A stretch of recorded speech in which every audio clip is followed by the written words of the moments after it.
का ए देबर बबुआ काहे मुंह लटका के बैठल बड़ो? अरे का कहीं भौजी हमरा बड़ा विपत बा। का हो का भइल? अरे भौजी एगो लड़की बिया ना, बड़ा सुंदर बिया, ऐश्वर्या राय फेल बिया, लेकिन जाना तारू भावे नहीं खे देत, अब भाव से ज्यादा पैसा खाती है पैसा। आह दादा, माने तू चक्कर में फंस गइल? अरे का भइल भौजी ऐसन काहे कहतारू?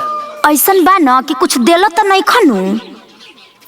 अरे भौजी बहुत कुछ दे दिल बानी हो। आह दादा, तब तो जन दे देले बाड़ो नु उ भुला जा, काहे कि अब उ मिले वाला नहीं खे। का कहतारू? हाँ हो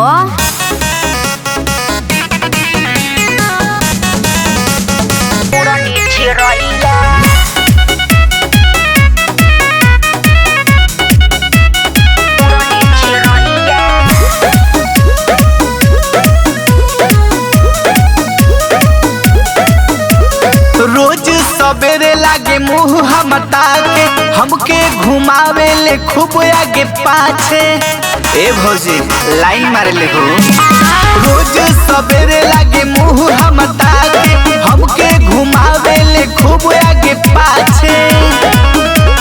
होई बर्बाद तोहर सारा कमैया, होई बर्बाद तोहर सारा कमैया, फंसी न जाल में उड़नी चिड़ैया, फंसी न जाल में उड़नी चिड़ैया, फंसी न जाल में उड़नी चिड़ैया, फंसी न जाल में उड़नी चिड़ैया।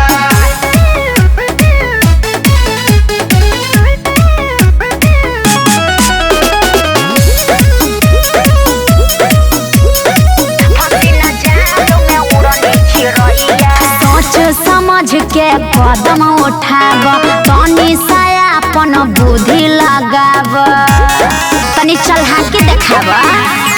बनल रही हम रंगबाज हो, उ तो निकल गइल धोखाबाज हो।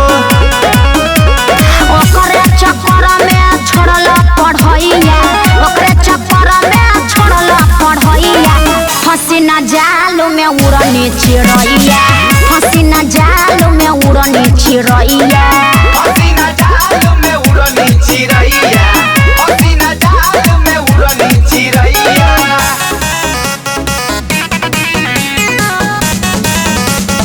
उड़नी चिड़ैया।